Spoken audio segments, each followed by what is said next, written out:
listening to P&P Pals Tabletop Role-playing Radio Theatre.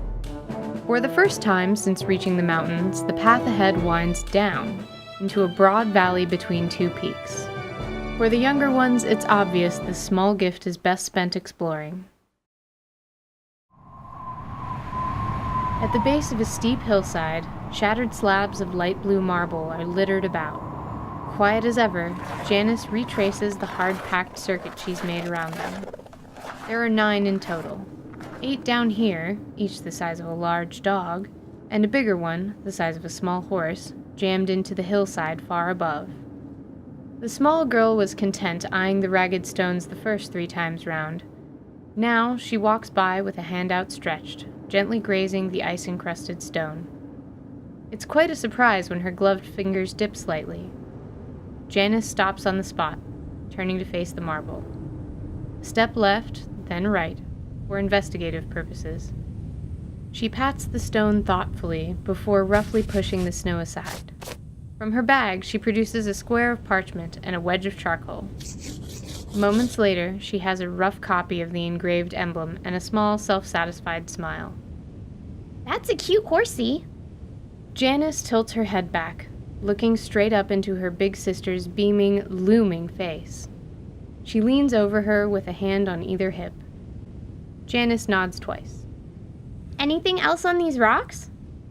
Janice sweeps her hands deliberately over the surface, both eyes closed.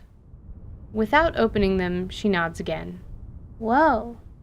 It's the same color as that archway from before. Do you think it's more anti-magic? After a moment's thought, Janice shrugs. We should still tell Anise, I think. You found it though, sister, so you should be the one to tell her. Janice shifts shyly. Oh, you can write it down. Though you'll need to talk to her eventually, sis. The first time she tries to teach us some magic with a part you have to say out loud. That had already occurred to Janice. Recalling it now gives her a stomachache. She rocks gently backwards, resting against her sister's knees. Absinthe pats her head. It's okay. I get the feeling that Anise wouldn't talk much either if she had someone to do it for her. She folds her arms, then puffs out her chest. You're super lucky to have me. Janice crinkles her nose and gives a slow, half-hearted nod. She reaches behind both of them, tickling at the back of her sister's knee. Absinthe buckles on that side. Quit that! If I fall into the snow, I'll get an awful cold. You go tell Anise about this fancy art rock, then come find me. Retribution made a bunch of little snow critters for target practice. They're real cute, so it seems sad to smash them with rocks. Oh, I guess that's the point, huh? The group's would-be campsite is still covered in snow. Watching Grin shovel laboriously, Anise has an idea. Mr. Grimrock? Yes, Dame Anise? How large of an area is to be cleared for camp? For everyone's comfort, a 5-foot radius centered on each of our campfires. She stands slowly, gracefully, perhaps even somewhat theatrically, confident as she is in her forthcoming party trek. May I help? Certainly. There's a second shovel on the far side of the wagon. She clears her throat, Ahem. then straightens both arms. Her hands are held out low, pointed downward. A circle of clear ground spreads out from around her feet as she telekinetically displaces the snow. She begins slowly walking forward. Compared to shoveling, the work is fast and thorough. Within just a couple of minutes, a large swath of ground is clean and dry. Gren is still working diligently, however, unaware that half the job is already finished. Is this enough space? The dwarf looks calmly over his shoulder. The double take lacks his usual restraint, causing several armor plates to rattle. Absolutely. Looking to the sky, he reads the time. I should say, I hadn't considered that you'd use your spells, Dame Mage. What are we to do now?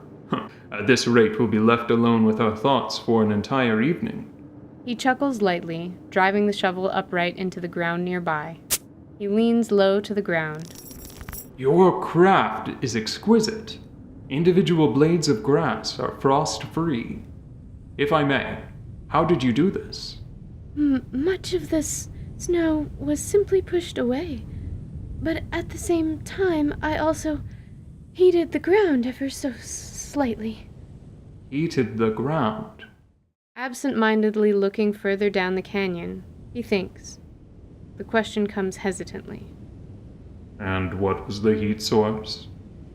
Oh, it was me. In his full helm, Gren is difficult to read. But as he stands, something about his posture suggests disapproval. I'll be fine soon after the campfire is lit, she says, somewhat confounded. Justifying her actions, explaining the triviality of the mountain cold, well, it's not something she's willing to explain. Your skills are yours to use, Dame Anise, and I am not well versed in such science. But I have a sense that the toll would have been less had you merely helped me shovel. I'll request that young Fran build a fire sooner rather than later. Anise grows downcast. She hates the idea of Fran thinking she owes him anything, but she can't reveal that she's in no danger of growing any colder. This armor gets surprisingly cold after all. I'm sure he will oblige my request. She smiles bashfully at that, feeling guilty for the little sacrifice Gren's making in her name. Something tugs at her sleeve. It's Janice, chalkboard and a slip of parchment pinned under one arm. Janice? The board reads, "The stones over there are engraved with symbols like this one." She slides the transfer onto the board into a frame she drew in advance. Please check the stones for magic, specifically magic related to horses. Thank you. Janice. Can you take me to them? Shifting the board back under one arm, Janice holds out a hand. Anise takes hold, but then turns to Gren, preparing to explain. He gives a small wave. I'll see the fire is ready soon.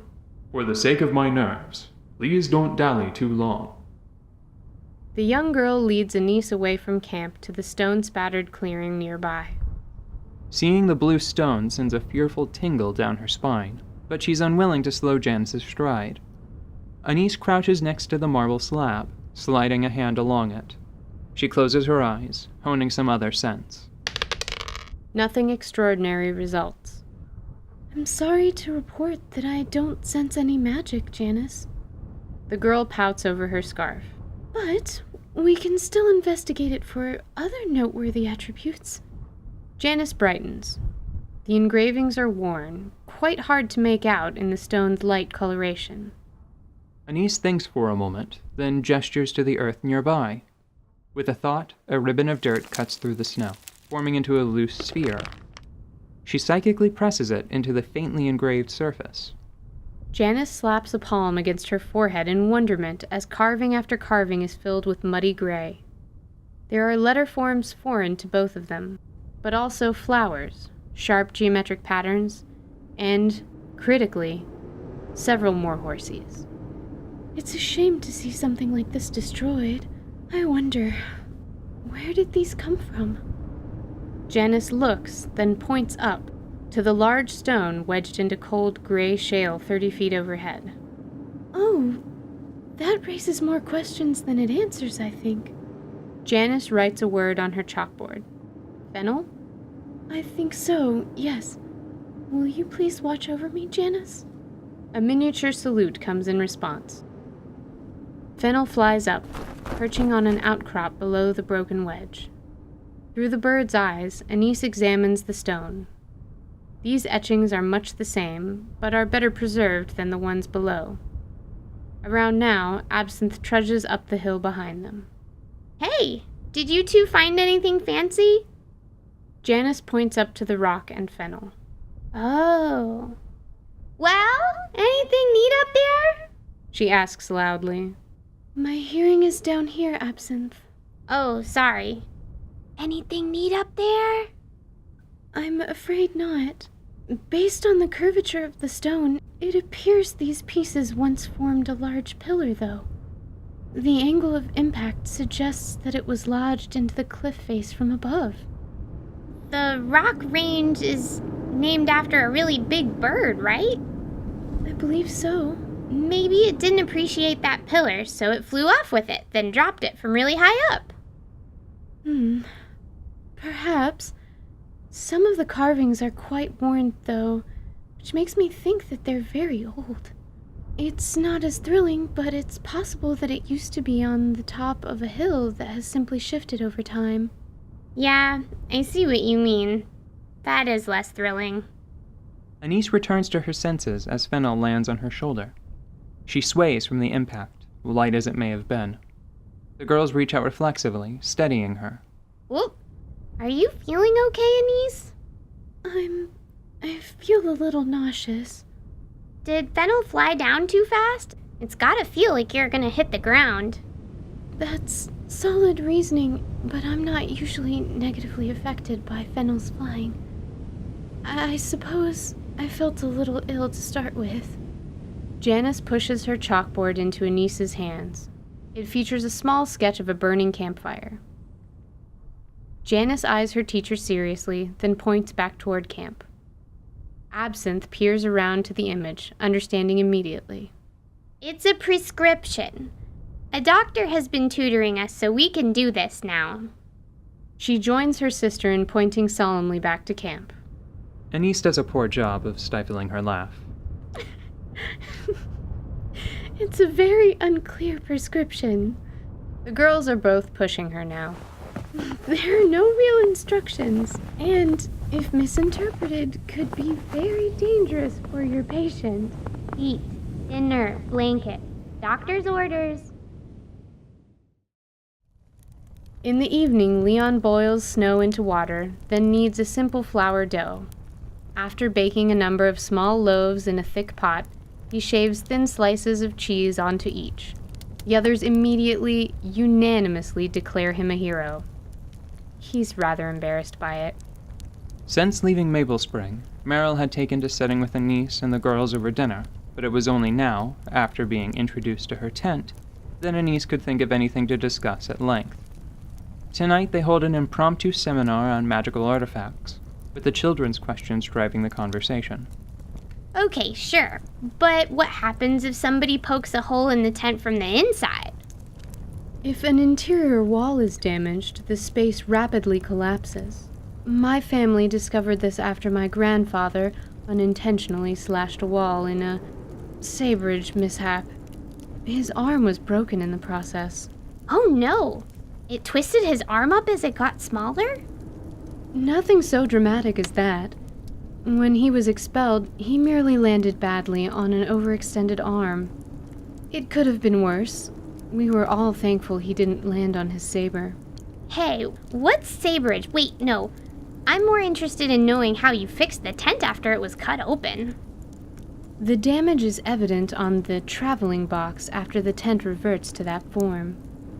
A friend of the family repaired the box, which in turn repaired the tent. And, to answer your other question, sabrage is the ceremonial opening of a bottle with a saber or other blade. I'd show you, but the bottle is damaged in the process, and that seems like too much a waste here. Putting that aside, do either of you have any more questions? Janice turns her chalkboard outward abruptly. How do I get a magic tent of my own? Janice smiles contentedly when Meryl laughs. It's several seconds before the half-elf regains her composure.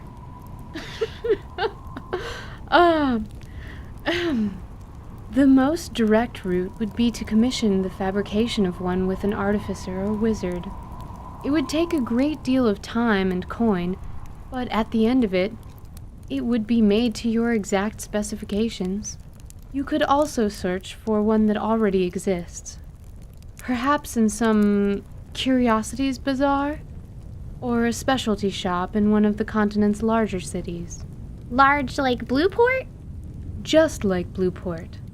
You'd need to deal with the quirks of a magical item designed for someone else, but this would be faster and cheaper. Absinthe grimaces slyly. Cheaper, but I bet it'd still be bars of gold, right? If you were paying in metals, that would be appropriate, yes. There is a more common exchange, however. Both girls lean in, bartering one arcane device for another. Compared to some magical items, my tent is only lightly ensorcelled. Finding and then trading something similar should be very feasible if you continue to lead a life on the road. The sisters' minds drift similarly, reflecting on what they had already encountered after just 4 months of travel. Absinthe's thoughts then turn to the practical. I don't want to get fleeced. How do I know if a trade is fair? I wouldn't worry about that. The value of these kinds of items are reliant on need and desire. For example, I imagine you'd get much less use out of a burning longsword than something like my tent. Such a weapon, measured solely by the strength of the magic that empowers it, might be objectively more valuable, but something practical, something that would aid you every day, might be worth trading for anyway. She doesn't seem convinced. Pretty sure I could find a use or two for a fire sword. Besides, I hadn't seen anything like your tent before. I wouldn't know how to go about trading anything like that. Are magic things really common enough out here to just swap around? They shouldn't be bartered away without some serious consideration. But certain conditions ensure a net increase in magical trinkets over time.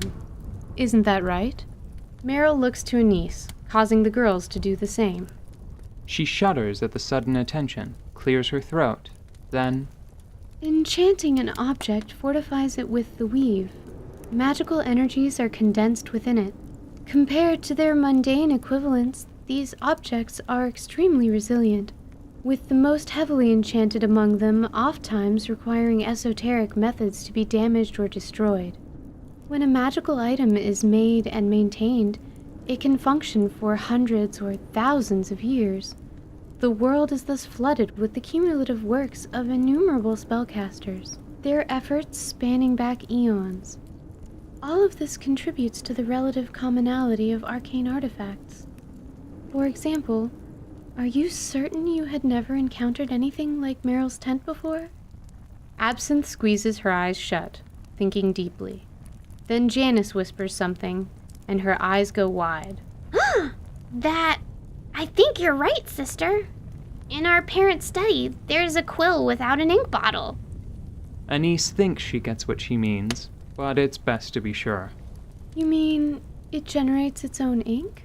Yeah, I've never once seen Mom or Dad dip it, and it's just a feather. There's no room for a fancy mechanism, but they use it for all their writing. The girls marvel that their family owns something so extraordinary. I imagine it's in pristine condition, correct? Yeah, it's jet black and very sharp. Sharp looking, I mean?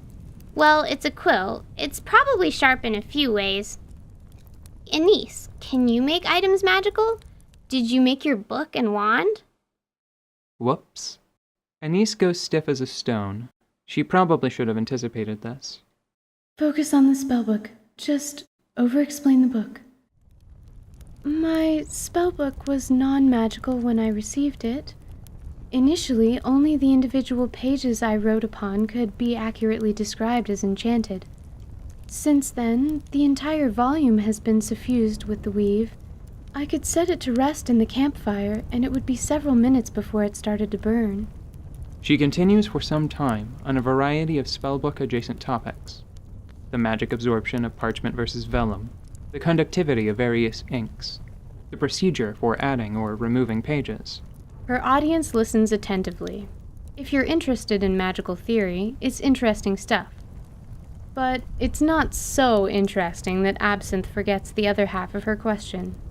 Is the wand the same way? Was it just a normal rock when you started? Damn. Lie. Immediately. No, I'm sorry to say, it's much less interesting. It was an inheritance, like Meryl's tent. I don't know much about it. A reasonable falsehood, with an element of truth to it. It's believable, if not a tad boring. Has it gotten more magical as you've used it? It has, yes. Anise has been fidgeting with her dinner plate for a bit now. It's a flat square of hammered tin, its sharp edges merely folded under and tapped down. As Absinthe prepares further inquisition, Anise's hand discovers work on the plate was rushed on one side. The cut is shallow, in the joint between the thumb and index finger. Above the adductor pollicis. Anise lets out a small gasp, several seconds after the incision. The light tin plate bounces twice off the ground before coming to rest.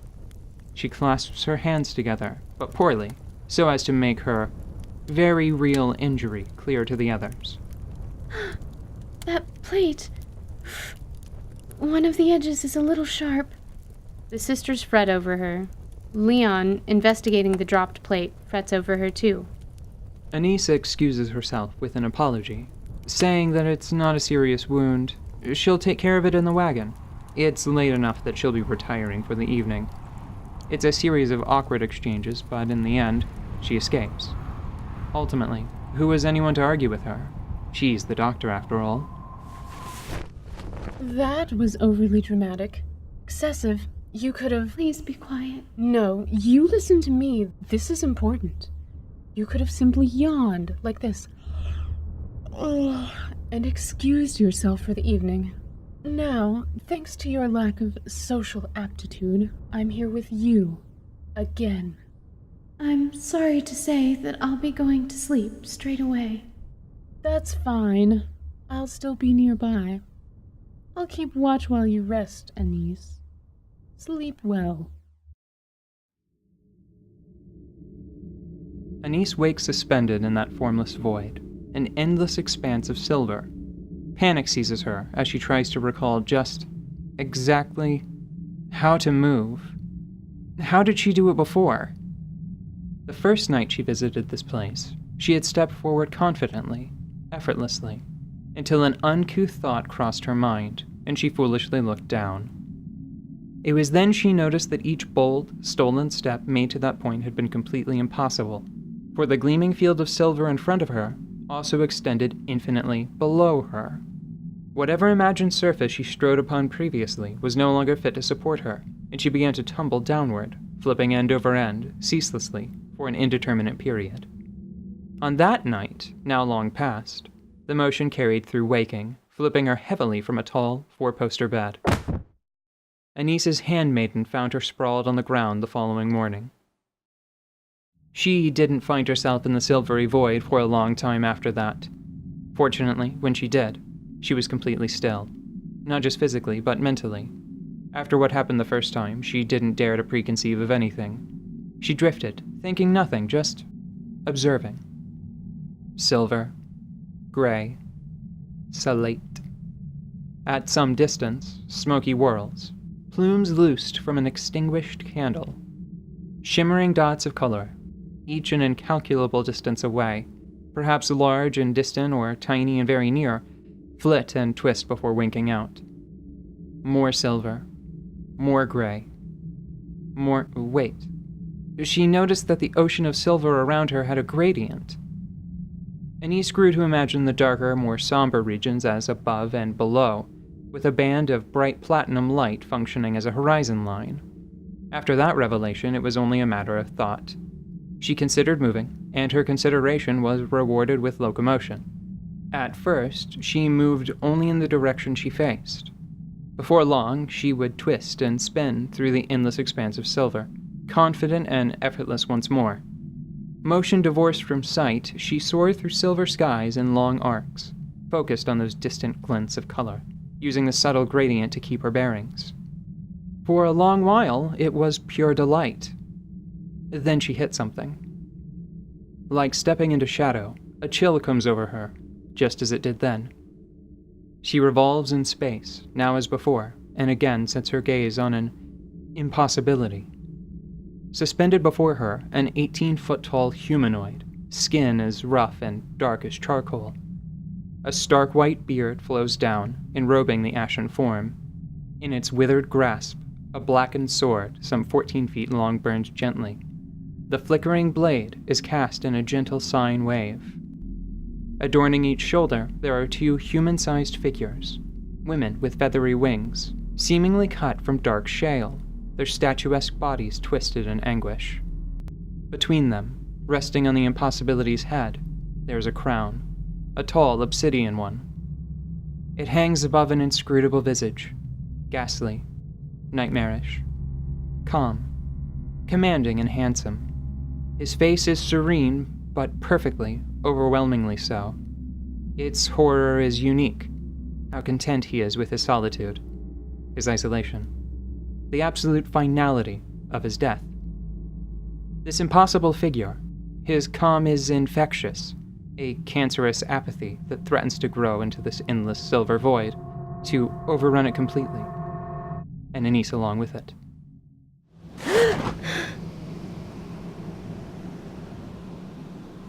It is fortunate, I think, that seeing such a thing a second time is as terrifying as it was the first. Better to wake in a sweat, to startle an attending handmaid or 2 young apprentices, than stand resolute. The music for our intro was composed by Walker Williams. We have links to him and his work in the description. P&P Pals is adapted from a 5th edition D&D play-by-post campaign and has been dramatized for your enjoyment. This show is produced by Precarious at best and heard by you. See you again, Astral Traveler.